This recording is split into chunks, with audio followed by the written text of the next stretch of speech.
Sveiciens visiem maniem mīļajiem fortūnas sekotājiem. Sveiciens jums ceturtdienā, šajā burvīgā, saulainajā, skaistajā ceturtdienā. Izlikšu jums iknedēļas vēstījumu. Biju mazliet pazudusi ar šiem te vēstījumiem, bet atkal esmu atpakaļ.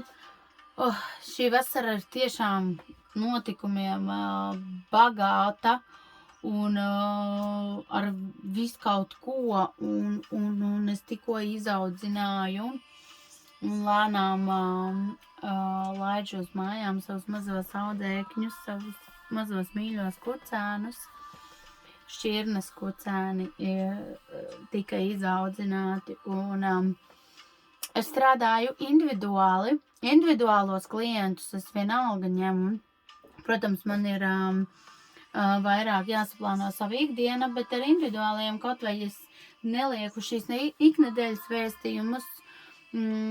Es individuāli strādāju vienmēr vienalga. Es cenšos nestrādāt brīvdienās, es cenšos veltīt ģimenei, bet ir bijis, ka es izdaru kaut kādus izņēmumus, bet to es parasti izdaru tad, ja es mazāk esmu strādājusi ar tieši savā šī sfērā ar klientiem darba dienās.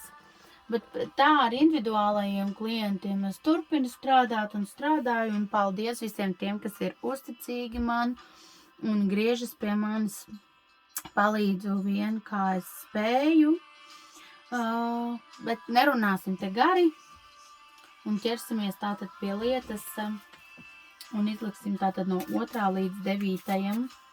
šos te individuālo, tātad kas mūs sagaida no 2.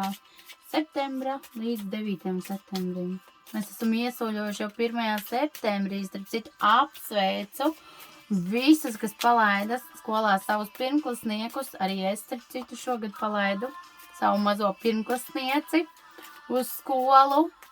Un man bija, man liekas, lielāks stress un satraukums nekā viņai. Viņa bija tik priecīga un viss.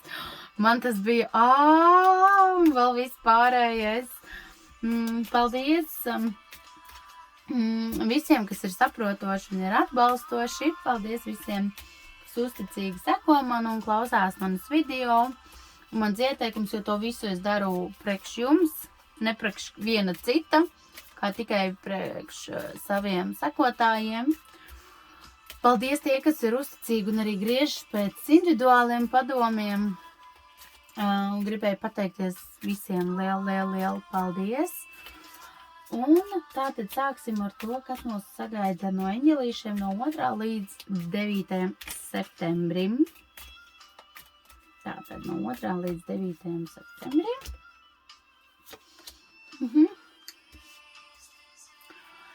Tātad izvēlamies pozitīvās domas, pozitīvās vizualizācijas, pozitīvās lietas savā dzīvē.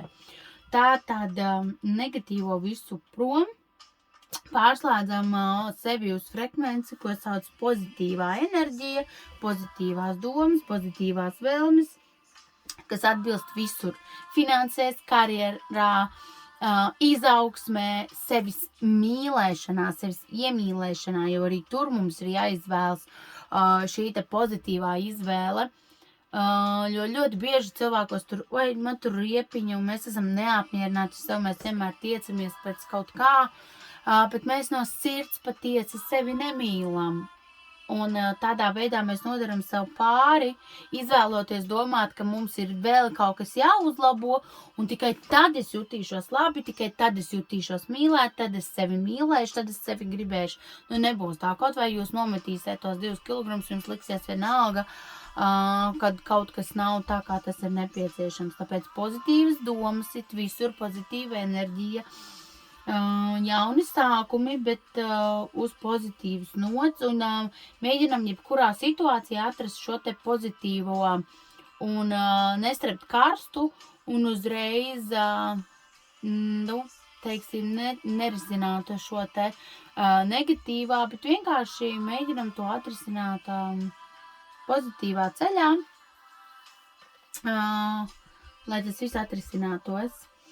Tātad, un vēl arī mums ir release, tātad atlaišana, tātad darbs ar arcangeli Mihailu, atlaist to, kas ilgi mums nav bijis derīgs, kas ilgi mums nav bijis vajadzīgs, bet mēs pie tā turamies vienalga. Tā ir pagātne, tās ir atmiņas, mums ir jāatlaiž un jāļauj šim te radošajam visam ienākt mūsu dzīvē un ļauties šī te radošajai enerģijai un atvadīties. Tātad no tā, kas jūs ilgstoši ir piesējis kaut kam, kas nenes jums šo te prieku, ja, šīs te savstarpēji ļoti labi sabalansējās, ja, kad ir jāatlaist tas, kas jums nesagādā prieku, kas nesagādā šo te pozitīvo visu enerģiju, un tas viss ir jāatlaiž. Mēs varam strādāt ar arcangeli Mihailu, ja, tātad piesaukt arcangeli Mihailu, lai viņš mums palīdz atlaist visu to, kas mums ir par daudz, par smagu, par nevajadzīgu, lai mēs vieglāk iet šajā te pozitīvajā ceļā, ja? Jo es, piemēram, jūtu arī, kad es esmu jau ļoti nogurusi no visa tā, kas man šobrīd arī personīgi es zinu, kad arī man pašai šis te ir jāizdara. Un ļoti bieži liekas, kad varbūt tādiem arī, tur tiem cilvēkiem, tiem jau tā nav, tiem jau tur viss ir kārtībā, jebkuram varbūt. Cits vienkārši to parāda tā, ka visi to jūt, un cits to pārdzīvo iekšēji, bet ar to ir jāstrādā, un tātad šis ir tāds pamudinājums varbūt tiem, kam likās varbūt nav tik traki, izdarīt to sākumā, lai mēs neielaižam to līdz tas būtu pavisam traki. Tas būtu tas, tātad pastīsimies taro kārtis. Tātad taro kārtis.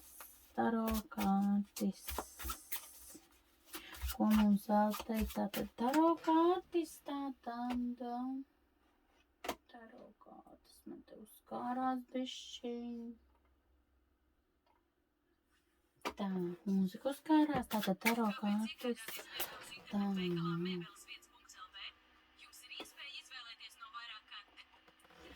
Tātad no 2. līdz 9. tātad no 2. līdz 9. septembrim.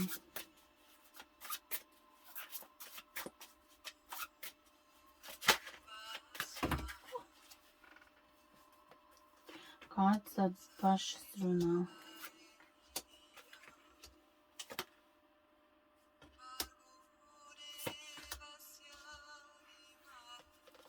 Tātad no 2. līdz 9. septembrim.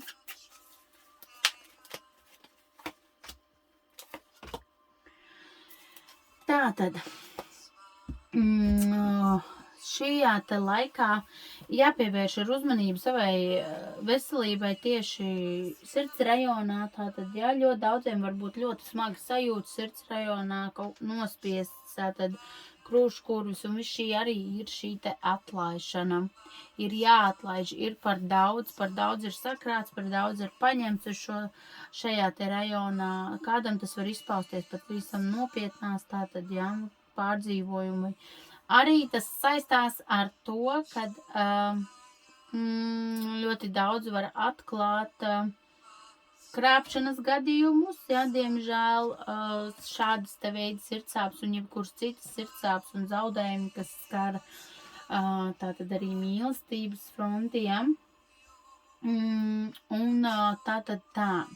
Ko vēl man gribas teikt? Šajā te laika posmā ir sagaidāms, kad arī kāds tiks pie tātad algas pielikuma vai tātad arī kaut kāda jauna darba vieta, kaut kādi jauni ienākumi. Ļoti daudz vispār tādas, ziniet, divējādas enerģijas, būs lietas un darbības, kas norisināsies ļoti strauji, ļoti ātri uz priekšu, tieši darbības, jā.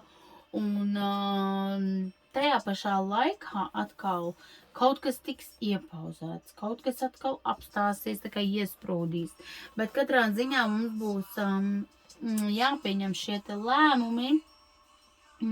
Es to teiktu tā, vai mēs teiksim, nobremzējam to visu, vai mēs ļaujam šīm darbībām iet uz priekšu un atrisināties, vai mēs atkal apstopējam sevi un neļaujam tam visam iet uz priekšu. Ieklausamies arī cilvēkos, būs ļoti noderīgi padomi, bet noteikti visnotaļ tas būs no viediem cilvēkiem, no cilvēkiem, kas varbūt priesteri, kas ir tādi garīgi cilvēki, ja? Tādi cilvēki arī, kā es teiktu, kā es arī, ja, tātad kaut kāds ieklausīties kaut kādos padomos, kaut kādā informācijā, kas pie jums atnāk, tātad, ja, un tajā ieklausīties un ņemt to vērā, jo būs jāpieņem, es redzu arī šie te lēmumi, tā diezgan stingri jānolem, ko mēs vēlamies. Tātad šī te nedēļas tendence, tātad ir 10 zižļu un priesteriene.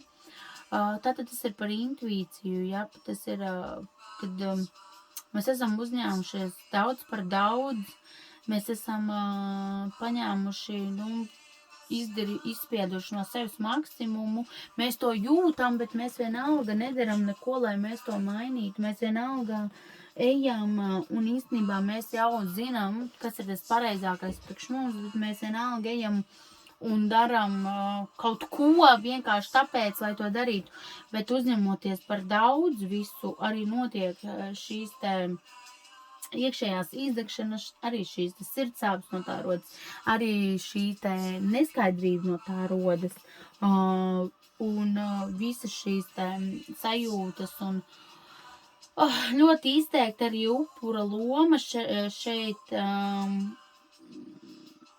tas viss varētu būt, teiksim, nevajadzētu veikt ļoti straujas darbības, ļoti strauji neapdomīgus soļus, kas saistās attiecībās. Pārdomājiet 10 reizes, vai jūs esat gatavs tiešām spērt šo te sānsoli vai nodarīt pāri. Jo ļoti bieži mēs apzināti zinām, ka tam visam var būt sekas, bet mēs vienalga nedomājot ejam darām šoreiz, es teiktu, padomāt un kārtīgi izlemt, vai jūs esat gatavs riskēt ar to, kas jums ir, vai nē. Tas ir tas, ko es pateikšu tātad no šīm te taro kārtīm šodien, ja? Tā, tas būs arī no manis šodien viss. Paldies, ka klausījāties mani. Un, protams, individuālo jūs varat rakstīt man fortūnā, tātad vēstulīti, ja? Rakstat vai kādā komentārā. Rakstat, ka jūs vēlties, un tad vienkārši sazināsimies. Labi, paldies jums, mani mīļie, šodien, ka klausījāties mani un tiksimies nākamreiz.